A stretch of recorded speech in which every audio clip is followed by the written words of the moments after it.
Welcome to The Other Side, Mississippi Today's political podcast. The Other Side lets you hear directly from the most connected players and observers across the spectrum of politics in Mississippi. From breaking news to political strategy to interviews with candidates and elected officials, we'll bring you facts, perspectives, and context that helps you cut through the noise and understand all sides of the story. I'm Geoff Pender. I'm joined here today with my Mississippi Today colleague, Taylor Vance. Taylor, hello. Hey, Geoff. And our guest today is Senator Jeremy England. He is chairman of Senate Elections Committee. He's represents District 51, I believe, in his second term doing so, and hails from Van Cleve, I believe, on the beautiful Gulf Coast. And Senator, thank you for coming on today. Yeah, I appreciate you guys having me on today.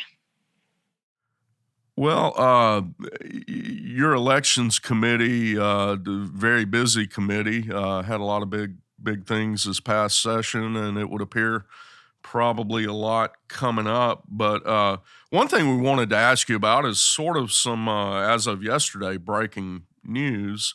Taylor, you looked at this court ruling. Let's run through that real quick. Right. So, just for everyone to understand, I believe it was the state conference of the NAACP filed a federal lawsuit against the state board of election commissioners, arguing that the way that the legislative districts were drawn a couple of years ago diluted black voting power. And the three-judge panel mostly agreed in most of the aspects that they argued, and found that there were that the maps need to be tweaked a little bit, and that at a minimum that they would like a new Senate district in, I believe, in the DeSoto County area and in the Hattiesburg area, and then one House district in Chickasaw County.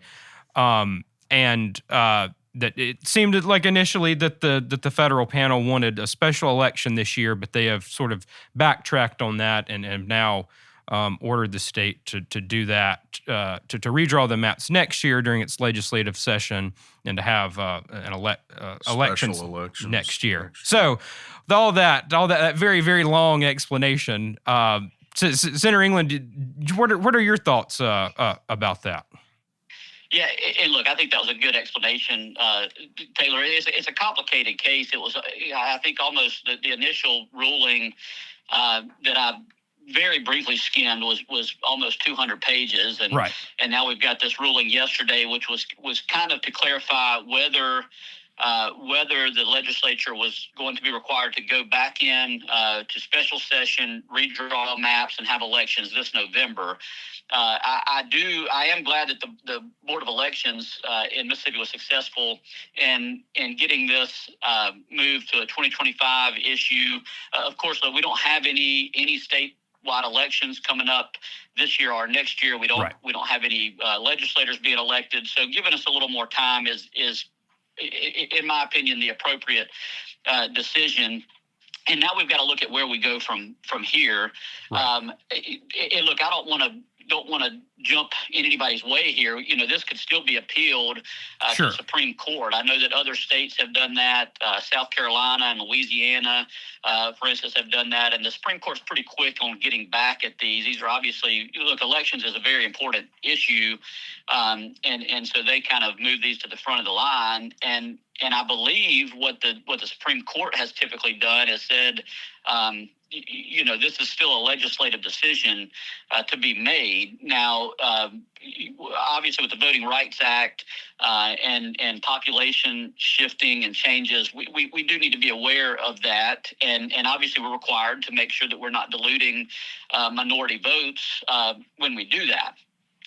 I'll say that the three judge panel, and of course, look, these are Republican appointed judges, for whatever that means. I think they're very good judges. I think that most judges that we have are good at putting partisan politics aside, as they should, and ruling on the merits of a case.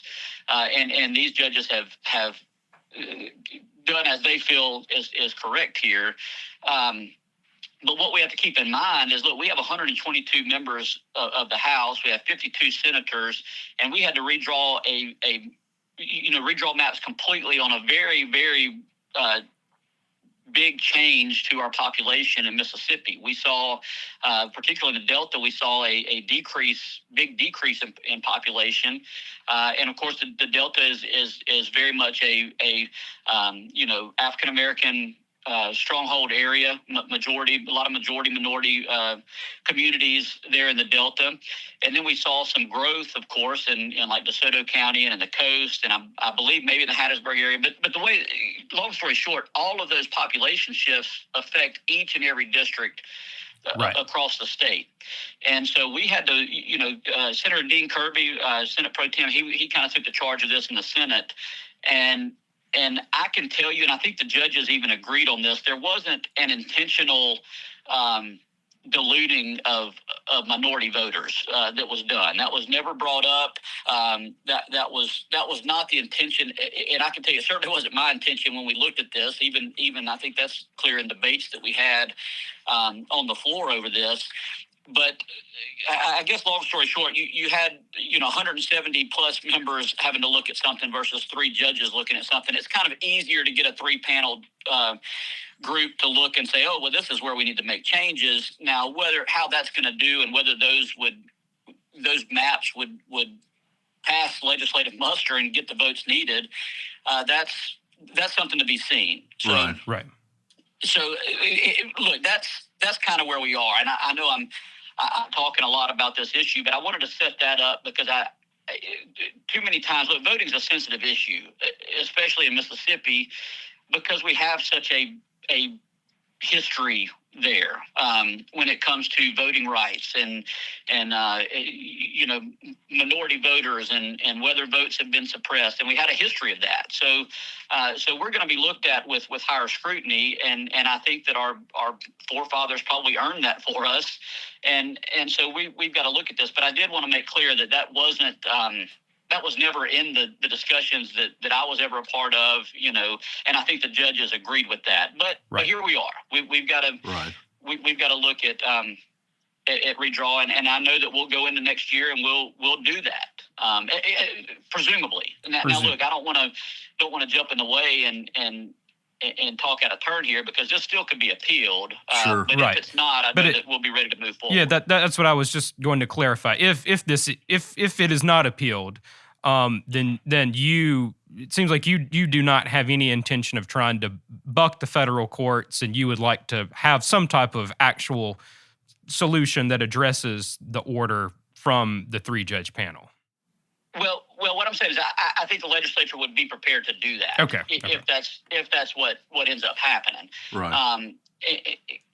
Because look, we've got. I think the Supreme Court has been pretty clear that it's still a legislative decision, and that I don't know that I know this court decision yesterday mentioned some specific areas with regard to Senate districts in DeSoto County, and then in the Hattiesburg area, and then in the House it was in kind of the northeastern part of the state, I believe. But I don't know that the Supreme. That might be something the Supreme Court takes issue with. They might say, well, look, we need to redraw districts here, but the courts can't tell you exactly where you need to put these districts.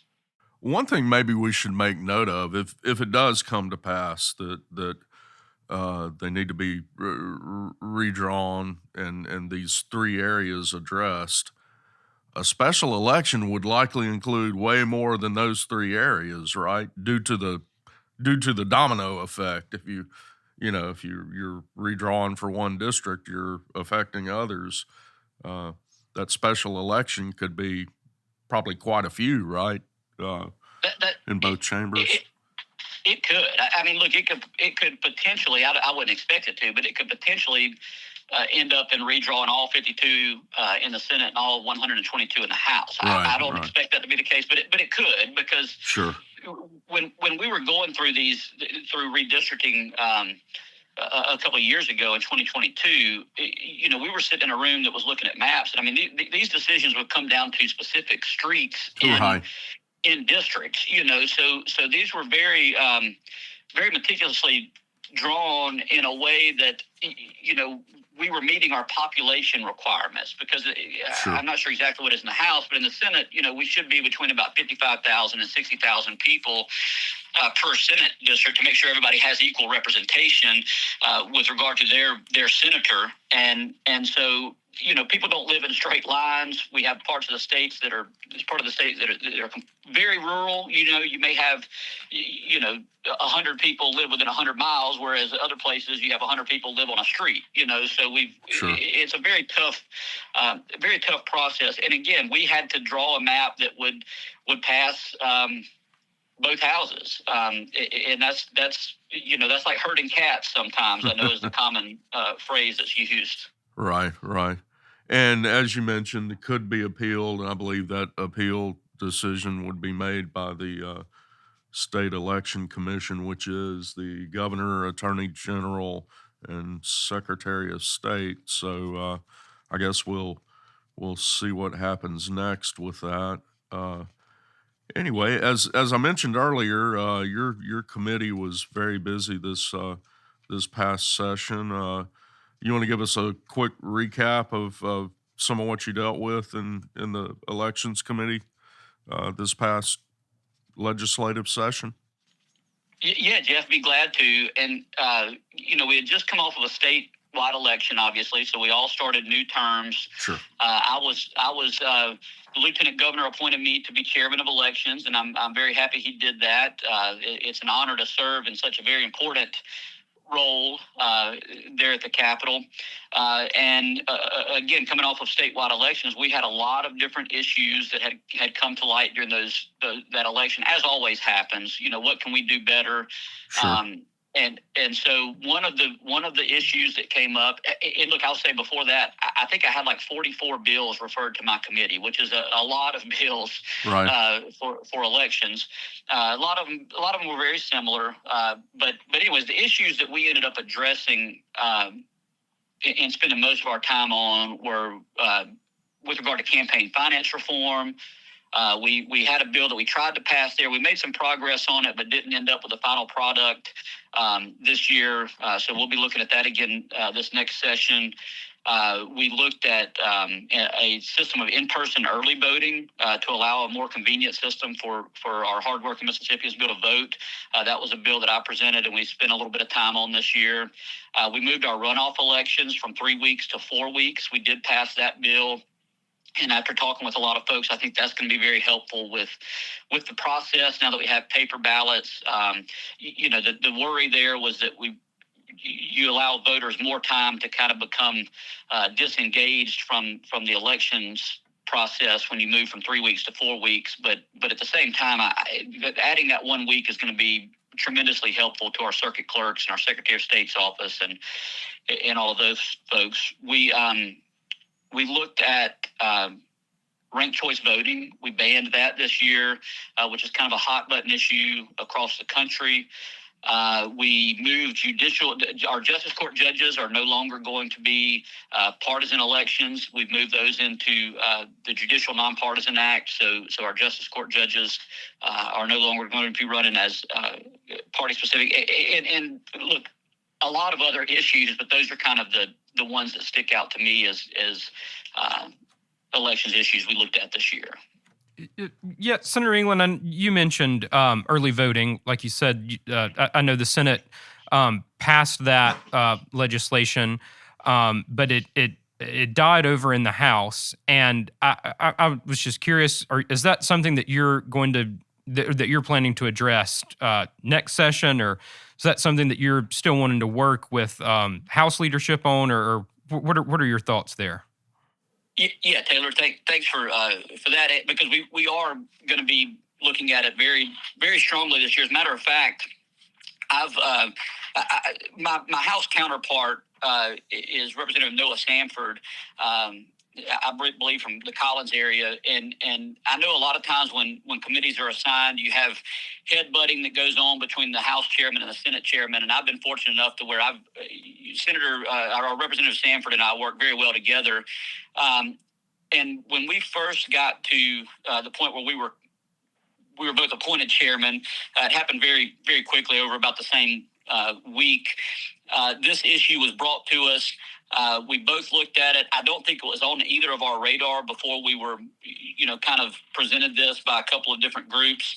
And the more we looked at it, look, it's a very complicated issue because Mississippi is one of only 3 states that don't have an early voting procedure where you can go in before Election Day. And so what I think we've done, we moved the ball this year. We had my bill was able to, and I'd like the chance to talk about my bill here in a moment, but we got that passed, I think 44-8 in the Senate. It went to the House, but I don't think that they had the support for it. But we also we have to keep in mind that we had so many huge issues this year that were cooking in the Capitol. Right. With Medicaid expansion, the school funding formula, PERS. These are all huge issues, and I think this one was one that just was kind of tabled rather than defeated over in the House. Chairman England, I covered committee work you did on the early voting. I'll be honest, I was impressed kind of at the ground you gained with that, because I've seen the early voting were dirty words in years past that didn't get much traction, and I saw you ended up getting some support from folks that I think in years past would have said, "Oh, heck no." I guess the in-person part of that was a big factor. And maybe you said you'd like to discuss what your bill had. Maybe tell us some of what it would allow. Yeah. So after meeting with a lot of people, doing a lot of research on this, again, and the fact that we're one of only 3 states that don't do this, and polling is showing that across basically all both party lines, race lines, any other lines you can draw, this has support of a majority of Mississippians that want a more convenient way to vote. Right. And in looking at that, and I'll tell you, when we stepped in the Capitol on January 2nd, I was kind of a traditionalist. I felt that we have Election Day. It's a strong tradition in America. We go to the polls on the first Tuesday after the first Monday in November, and we cast our ballots in person. And there's still kind of a tradition there, an American tradition there that a lot of people don't want to mess with. But we also live in a world that things are just moving so quickly, and it's tough for some people to get to their polling place on a one single day between the hours of 7 and 7, and one of those being my wife. And so I kind of use her as an example. She works here at Ingalls Shipbuilding here on the coast. When she is working at the shipyard, she's in her desk at 7 a.m., so she can't get in and vote early. Then she gets off in traffic on the way home. She may not get home until 5 o'clock, and then we've got two kids that are at the age where they're constantly doing something. You've got ball practice or dance or something like that, and then you've got dinner to cook or to pick up, and it's very tough for that type of individual. And we have a lot of people in Mississippi that fall into that category. Are people that work shift work, and they may work an hour and a half away from where they vote. And so it's just tough for them to get there. So with that all in mind, with that being the challenge we've got to overcome, we looked at, how do we keep it secure? How do we keep the integrity to our system? And there's just something to in-person voting that is a lot more secure. I didn't want us to see, ballot drop boxes or affidavit ballots sent out or anything like that. So what my bill did, it allows for you to show up at one location. It's at your clerk's office, your circuit clerk's office, within 15 days prior to the election. You show your ID, and you're able to cast a ballot. And that ballot is the same ballot you would look at and cast on Election Day. So you don't have an envelope to sign across a fold or any boxes to check that say, this is my excuse for voting. It's essentially no excuse required. You go in and you vote in person, show your ID, get that ballot, and then you put your ballot into the machine just like you would on election day. And there's two things that I like about that. Number one, if there's some mistake on your ballot, these machines will kick it back out and say, hey, you didn't mark a response on this, or maybe you filled out two spots on this other section. And so you'll get a chance to fix your ballot right there in person. And also, you don't have to worry about somebody else seeing your ballot, which I talk to so many people that if they vote in person absentee, there's still that factor of somebody's got to open up that envelope and they might see. And then these ballots, the other thing I like about this, these ballots are counted on election night. So they get tabulated, not tabulated before, but they are tabulated on election night, and you don't have votes being counted after election day, which I think is where we see a lot of questions arise, is when we have votes being counted after that official election night tally is out. And your bill, if I recall, would have also allowed voting the Saturday prior to election day. Is that correct? That's right. Well, and so you're able to go right now, Geoff. You can go right now on the Saturdays before and vote in person absentee. Absentee, yeah. But my bill did get away. It completely did away with the in person absentee ballot. So you only have 15 days to show up. But yes, those two Saturdays you could show up and vote.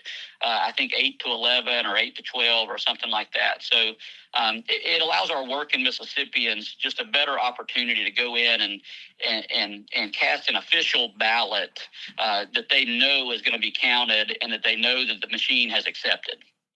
Yeah, I mean, something that I thought was interesting is you sort of approached it from a election integrity, ballot security type of angle, and I know we can debate throughout the podcast why it is, but there is, voters are becoming increasingly more skeptic of the election process and questioning the election process. And I just thought it was very interesting how you presented the argument that this could actually be better than mail-in ballots because a voter has to go to the circuit clerk's office, show an ID just like they would have to on election day, and it would be in front of an election worker who has been trained, and the person has to fill out the ballot just like you would on a normal election day. So, I mean, I guess you mind explaining why you use that argument, or what was sort of your thought process behind approaching it from that standpoint? Yeah, absolutely.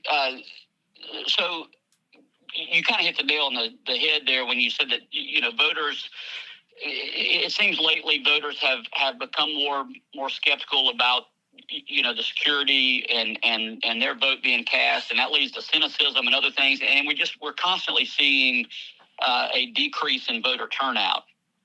And any time that, like I mentioned a moment ago, anytime you have votes that are being counted after election day, there's just some suspicion that arises there with folks that maybe don't understand the process, or maybe know that there was something wrong with the process. And the reason that we vote and look, our Republican form of government, our democracy depends on secure elections.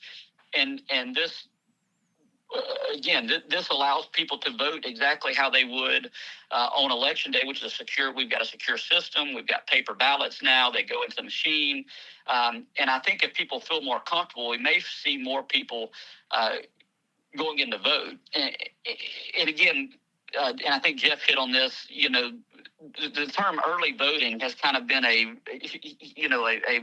term that the Republican Party doesn't use and would shy away from. Right. But look, I considered naming my bill, pre-election day voting, or trying to, we look at the semantics and get away from those dirty words. The Secure Voting of 2024 Act. That's right. But at the end of the day, I wanted to be, honest with folks with what we've got here. It's like calling Medicaid expansion something different. I mean, we wouldn't want to do that. Right. We call this early voting. That's exactly what it is. Now it's in person. But But I think that if we're honest with folks and we look at, again, how we can get people to the polls in a way that they feel comfortable going to vote, I think that this is a winning situation for Mississippi.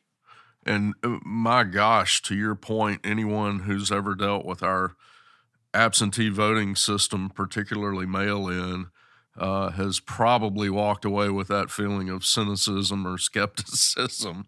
Right. An in-person solution to that would seem to me to make a lot of sense. Look, Jay, just real quick, the other thing, our current system where we have people showing up to vote early by in-person absentee votes, a lot of that's done with kind of a wink and a nod at your circuit clerk across the desk there saying you're going to be out of town. Right. And, you and the clerk both know you're not going to be out of town. You're just trying to vote when you have a chance to go vote. So, we're people are relying on affidavits, and we don't want that happening either. So early voting is already happening. We're just doing it in a way that is not proper. It's a way that's Right. requiring people to quote unquote lie on their affidavit. Right. We could you brought up another key thing your committee dealt with, and we watched it pretty closely. Campaign finance reform. There was a pretty big outcry for that after last year's election, but then as is often the case, it's a really tough sell in the legislature, and despite a lot of your hard work, it didn't fly this year. Is that something you're going to tackle again this coming year? Yeah, I think we will, Geoff. And look, I appreciate you mentioning all the hard work, but it would be wrong of me not to mention the hard work of the Lieutenant Governor's office. Sure. And the Secretary of State's office and the Attorney General's office, and also my committee on looking at this, because what we did this year, we had a big kind of omnibus campaign finance reform bill that did a lot of things, and it took me a while to explain it at the well. And look, anytime you're at the well for 2 hours, or for an hour even, that's going to be a tough bill to get by, and it's doing a lot. And some bills require that, but this one really did hit on a lot of areas. We talked about who could donate to campaigns, how much they could donate to campaigns, how you report what you get into your campaign and what you're spending, when you have to report it, who investigates that if there's wrongdoing, who has the authority to prosecute that. We dealt with a lot of things in that bill. I think what we'll do this next year is maybe parcel that out. And we might not see everything that we dealt with last year come back up, but it was a good starting point. And you guys have covered the legislature long enough to know that a lot of times legislation takes 3 years or 4 years even to get something to happen. And I think that's 30. what we're going to see with this. Right, or 30. Right. I hope not. But there are some things that we can change that I do think will have support in the legislature to do, and then other things that'll take a little more talking about, and then it may not happen, and that might be the right thing too. It's the will of the people. Whenever you have all of your senators and all of your representatives in there voting, that's the will of the people essentially doing something that doesn't pass, and it's not going to pass. Well, that's the system that was set up for us to work in. So, but I do think we have some things that are going to come through that I'm happy to talk about if you guys want to get into those issues a little bit. One thing you mentioned, this call for reform was prompted by some issues in last year's elections. A lot of millions of dollars in dark money poured into races further down than it probably ever has before.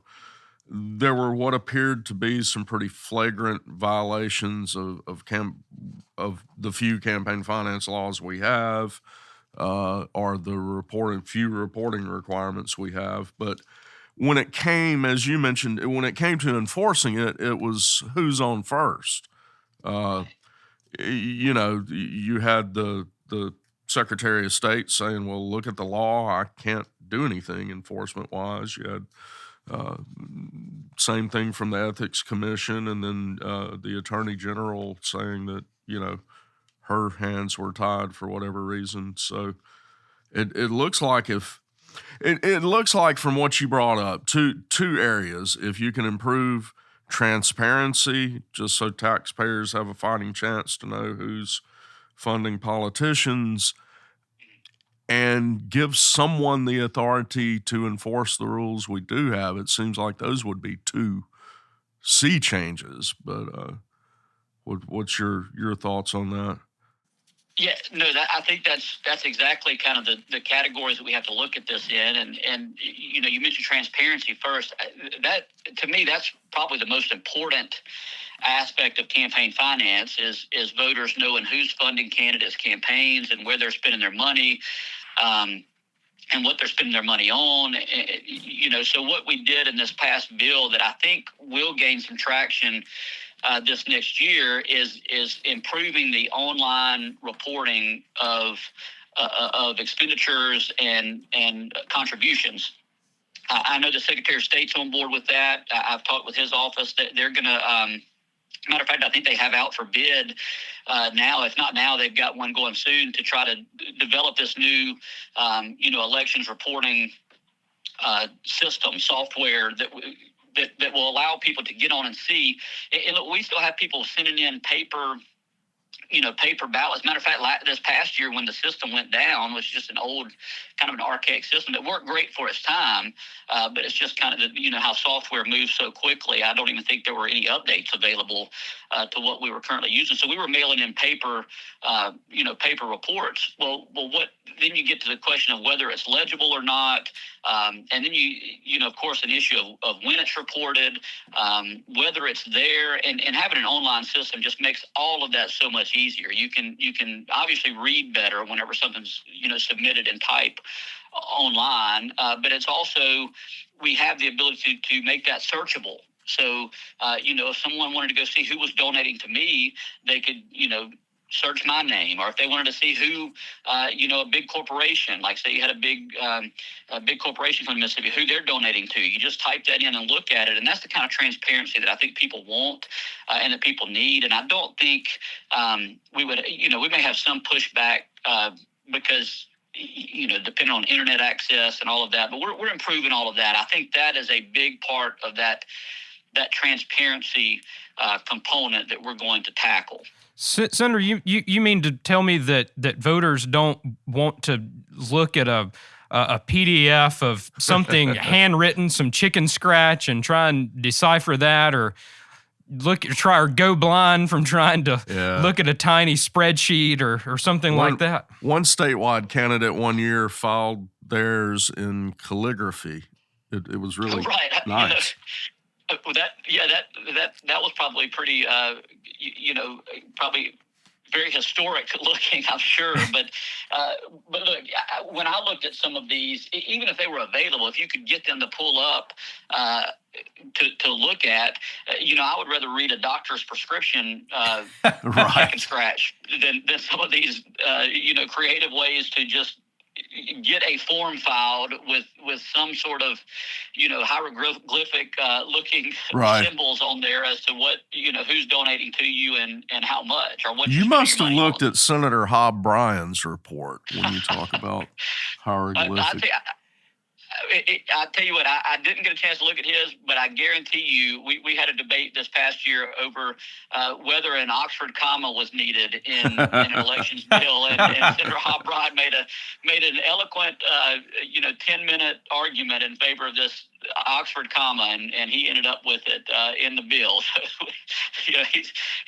he's a character, but he's also I'm glad to know him. He and I don't agree some of the time, probably a lot of the time, but he's a very good member of the Senate that I'm extremely happy to have on my elections campaign. I'm not sure if there's anybody in the state of Mississippi that knows as much about our elections code. Well, Senator, we look forward to watching some of these issues and bills unfold in this coming session. I'm sure there's another 20 different topics you'll be dealing with that we haven't touched on. But in closing, any other major events you see between now and the session or coming up during the session for your committee? Well, I'll tell you what I'm looking forward to is this summer I've got 2 and maybe 3 different legislative conferences that I'm going to, and I'm doing my research into these conferences to find out what elections material they have available. It's my first year being elections chairman, so I'm looking to see what other states are doing, how we can do better in Mississippi, and maybe even confirming that what we're already doing is the best way to do things. But I'm looking forward to doing that research.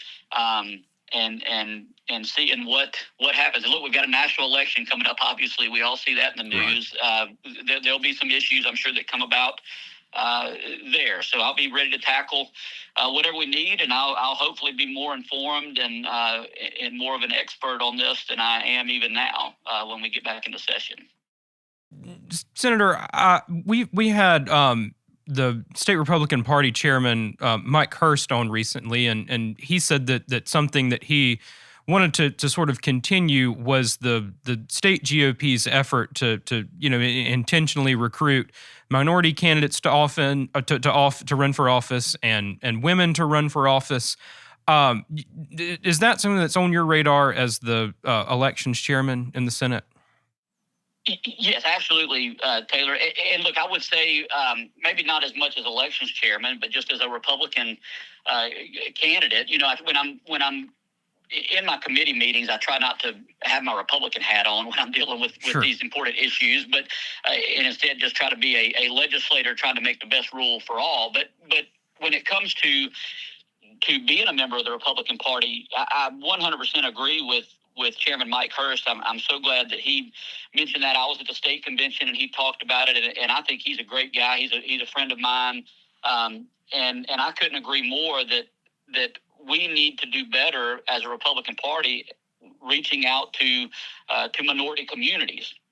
And it's something I've done here in my district. I represent in my district. I have the city of Moss Point, which is a majority minority community, and I've done a lot over there. I've tried to reach out and talk with folks, and I think we need to, as a party, we need to do that in the Delta and in other parts of the community. Because look, we read these articles. We were just talking about this lawsuit and redrawing districts to be black majority districts to represent the population. At least that's what the court is saying. And then you read down in the articles and it says, Democrats, blacks typically vote Democrat and whites typically vote Republican. And there's just no reason for that. And it's not the population's fault. It's our fault as a party for not bringing our message to those communities, or at least reaching those communities the way we can. And when I say that, I don't mean to say that we need to change our platforms or change our messages. I think we have a platform as a Republican Party, fiscal conservatism, social conservatism, in these communities, job creation. The ideas that we have, I think, are ideas that would be appreciated across racial lines. We've just got to reach across racial lines and make sure that's clear. And look, ideally, we wouldn't be in a situation where, the parties might be looking at redrawing lines to represent racial populations and be concerned that that's going to hurt one political party or another. I mean, that's the fault of political parties, in my opinion. I think under the leadership of Chairman Mike Hurst, I hope we can get into that a little bit better. Sure. Mr. Chairman, we really appreciate you joining us today, and we know your committee and the next coming legislative session will be very busy, and may try and touch base with you before then to get set up for the next session. Yeah, absolutely. I enjoyed talking with you guys this morning. All right. Thank you, Mr. Chairman. Thank you.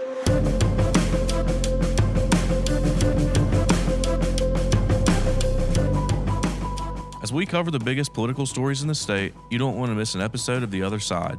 We'll bring you more reporting from every corner of the state, sharing the voices of Mississippians and how they are impacted by the news. So what do we need from you, the listener? We need your feedback and support.